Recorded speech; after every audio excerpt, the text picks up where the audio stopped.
Hello दोस्तों, I hope all of you are doing well. आज इस वीडियो में मैं आप लोगों को कुछ सजेशंस दूंगा अपना गेम प्ले इम्प्रूव करने का। आप लोग को पता ही होगा यूट्यूब पे पहले से ही काफ़ी सारी क्लिप्स ऑलरेडी अवेलेबल है जिसकी हेल्प से आप अपना गेम प्ले इम्प्रूव कर सकते हो। बट इस वीडियो में हम काफ़ी बेसिक चीज़ें एड्रेस करने वाले हैं।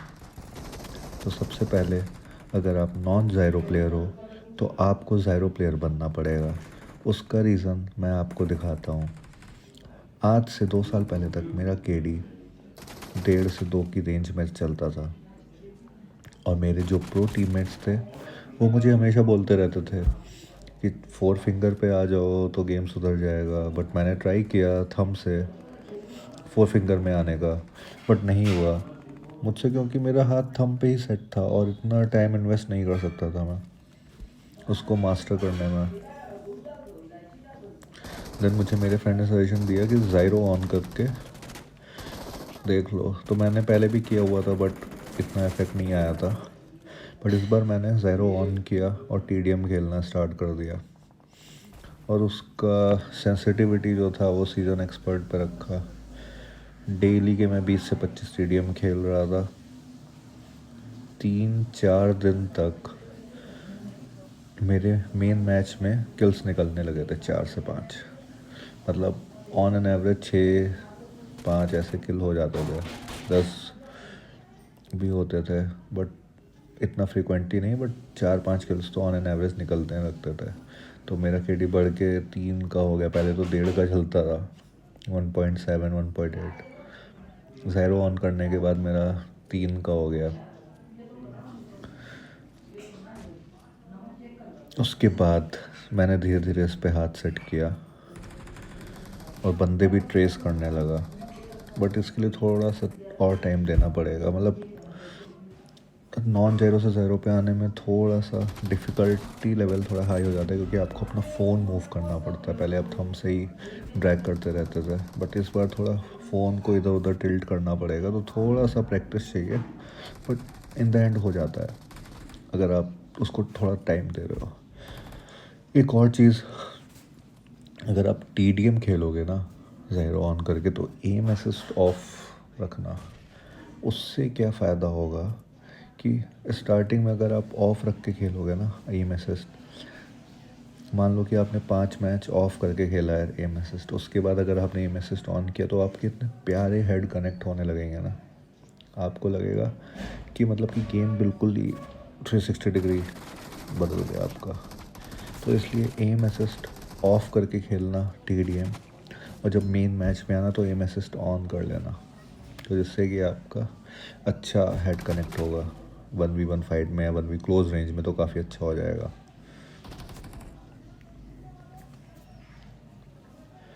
सो मेन थिंग अब मैं आपको यहाँ पे ये बताना चाहता हूँ, अगर आपका केडी 1 या 2 का है तो ये वीडियो उन्हीं लोगों के लिए है।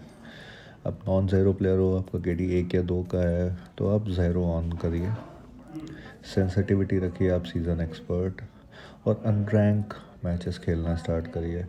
You will see some improvements after 2 to 3 days. That's my promise. ये करने के बाद नेक्स्ट थिंग इज़ एम सही करना पड़ेगा।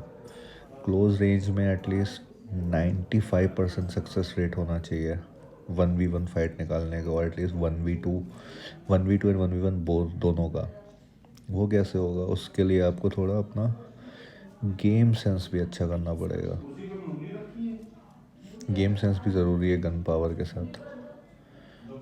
गेम सेंस से मेरा मतलब ये है कि आपको इतना आइडिया लगना चाहिए कि बंदा कहाँ से आ रहा है, उस लेफ़्ट साइड से आ रहा है, राइट साइड से आ रहा है। तो आपको इतना फुट स्टेप्स का नॉलेज होना चाहिए कि बंदा कौन से फ्लोर पे है। तो ये सब चीज़ें गेम सेंस में आती हैं, और आप कहाँ से फ़ाइट निकाल सकते हो, उसको हल्का हल्का डैमेज कहाँ से देते रहो। जब आपकी मेन फाइट हो तो उसका एटलीस्ट 20% हेल्थ कम होना चाहिए, जिससे कि आपको फाइट में 1v1 फाइट में, मतलब जो मेन फाइट होगा उसमें ईजिली आप उसको बीट कर पाओगे। तो मैं तो कुछ पॉइंट्स बताता हूँ, जैसे कि हमेशा 1v1 फाइट निकालने के लिए, 1v2 निकालने के लिए ट्राई करो कि आप राइट साइड से ही फाइट लो, क्योंकि गेम का मैकेनिक्स कुछ ऐसा है कि आपका क्रॉस से हल्का सा हेड के प्लेयर के हेड के राइट साइड पे होता है। तो उससे ये होता है कि अगर आप राइट साइड से फाइट लोगे वो बंदा, तो उसके लिए आप लेफ़्ट साइड पे होगे तो आपका बुलेट जल्दी कनेक्ट होगा। तो ट्राई करो कि आप राइट साइड से फाइट लो। सेकंड थिंग मैं आपको बताऊंगा कि आप कवर में रह के फाइट लो। जितना हो सके उतना आप कवर का यूज़ करो।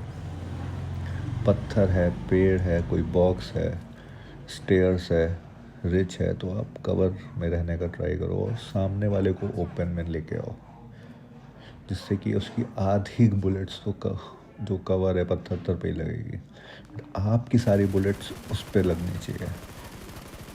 तो कवर में रह के फाइट करो, राइट साइड से फाइट इनिशिएट करो। सबसे ज़्यादा इम्पॉर्टेंट चीज़ है कि आप नेड और मॉली का यूज़ करो। मैंने बहुत लोगों को देखा है कि बस वो गन फाइट ही करते रहते हैं, नेड मॉली नहीं यूज़ करते। बट नेड मॉली यूज़ करना बहुत ज़्यादा इम्पॉर्टेंट है। फॉर एग्ज़ाम्पल, आपने एक बंदे को नॉक किया, आप कवर में हो, आप उसका फिनिश लेने के लिए आप ओपन में जाके फिनिश ले रहे हो, तो वो चीज़ बहुत ज़्यादा गलत है। आप हमेशा मॉली से फिनिश कर सकते हो, या उसका रिवाइव मिल रहा है तो नेड कर सकते हो, तो नेड मॉली का हमेशा यूज़ करो। फोर्थ पॉइंट इज़ कि आप मूवमेंट से ज़्यादा लोग एम पे फोकस करो, हेड कनेक्ट करने का ट्राई करो। मैंने देखा है कि लोग अपना जिगल इम्प्रूव करते रहते हैं, अपना रिफ्लेक्स इम्प्रूव करते रहते हैं, वो सब अच्छा है, वो देखने में भी अच्छा लगता है, ठीक है। बट वो 4 फिंगर 5 फिंगर जो लोग खेलते हैं उनका रिफ्लेक्स मूवमेंट बहुत ज़्यादा फास्ट होता है। बट आपको फोकस करना है एम पे। अगर आपका एम अच्छा है ना, तो आप 4 5 फिंगर को ईज़िली बीट कर दोगे। आपकी गोली कनेक्ट होनी चाहिए सामने वाले के हेड से। आपका मूवमेंट भले कितना स्लो हो, अगर आपने जल्दी उसको 2 हेडशॉट मार दिए, सबसे जल्दी आपकी गोली कनेक्ट होगी, तो वो चाहे जितना मूवमेंट कर ले वो कुछ नहीं कर सकता। तो आपका एम अच्छा होना चाहिए, आपके हेड कनेक्ट होने चाहिए। वो कैसे होगा? वो ऐसे होगा जैसे मैंने आपको पहले बताया था कि पहले एम असिस्ट ऑफ करके टीडीएम में प्रैक्टिस करो। आपके 10 से 15 मैच लगेंगे आपको। उसके बाद आपका एम असिस्ट ऑन करके जब रैंक मैच में आओगे तो आपका एम काफ़ी अच्छा हो चुका होगा। फिफ्थ पॉइंट इज़, फाइट से डर के नहीं भागना है, फाइट लेनी है, फाइट इनिशिएट भी करनी है, थर्ड पार्टी करना है। लिविक में तो मोस्टली थर्ड पार्टी ही से आपके मोस्टली किल्स हो जाते हैं। तो फाइट से डर के नहीं भागना है, भले 2 बंदे आए 3 बंदे आए, तो फाइट लो आप। जितना ज़्यादा फाइट लोगे उतना ज़्यादा आपका प्रैक्टिस होगा और उतना ज़्यादा आप उसमें इम्प्रूव करोगे। फाइट से डर के नहीं भागो। अगर आप डर गए तो भाई आपका तो पेट ही बनना निश्चित है। तो डरना नहीं है, फाइट लेना है।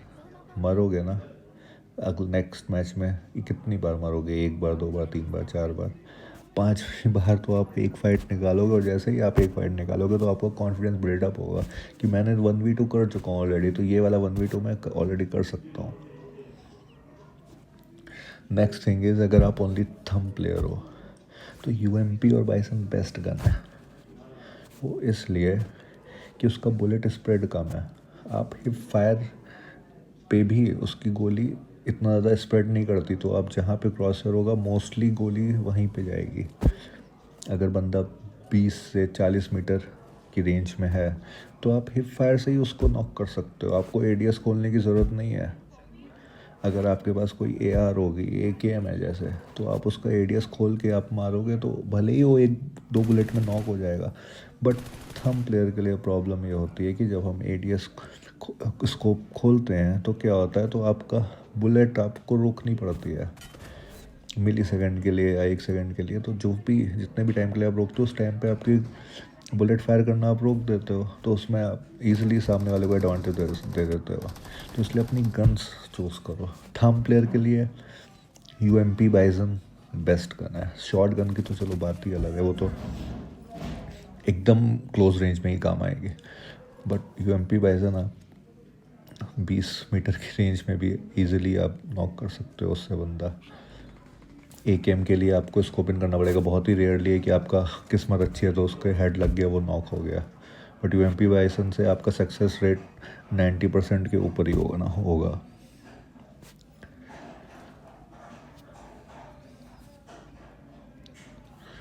फ़िलहाल तो ये कुछ पॉइंट्स थे।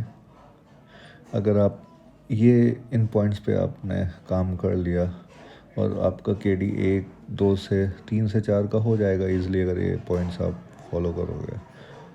उसके बाद अगर 4 से आपको 6 तक कैसे लेके जाना है अपना केडी, उसके कुछ एडवांस लेवल के पॉइंट्स हैं, मैं वो भी आपको बताऊंगा। बट इस वीडियो के लिए मैं इतने ही पॉइंट्स पे इस वीडियो को ख़त्म करना चाहता हूँ। These are very basic points. ठीक है, फिर इन पॉइंट्स पे आप काम करिए और देखिए आपको 3 से 4 दिन में इम्प्रूवमेंट मिलेगा ही मिलेगा। फ़िलहाल इस गेम प्ले को देखते हैं। इसमें मैंने खुद को ही टारगेट दिया था कि एटलीस्ट 20 किल्स तो करने हैं, देखते हैं कि हो पाएंगे या नहीं। इसमें यहाँ पे मैंने कुछ ज़्यादा ही होल्ड कर लिया था, मेरे को तुरंत ही आगे चले जाना चाहिए था। मैं पीछे से अपने टीममेट्स को कवर दे रहा था, उनकी किल्स हो रहे थे। अगर मैं चला जाता आगे तो मेरे इजीली 20 किल्स हो जाते।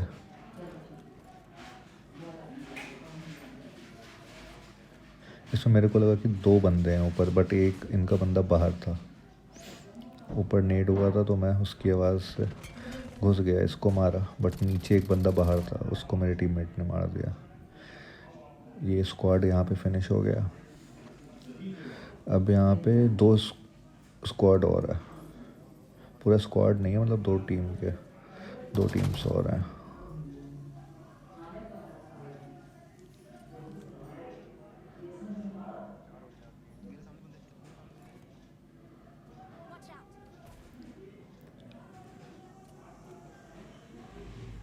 मेरे को फुट आया राइट से,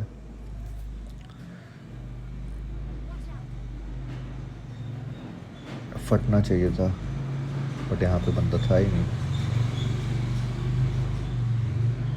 मुझे लगता है ये बस के पीछे है।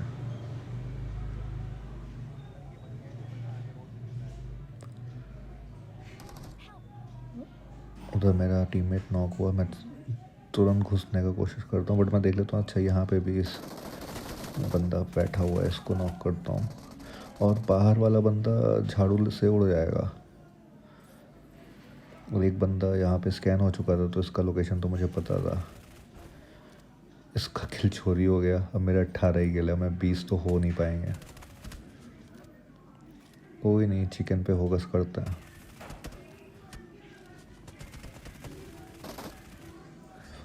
इजी चिकन था, टारगेट तो अचीव नहीं हुआ बट चिकन मिल गया। Okay guys, thank you for watching this video. Next part भी लाऊंगा जल्दी ही।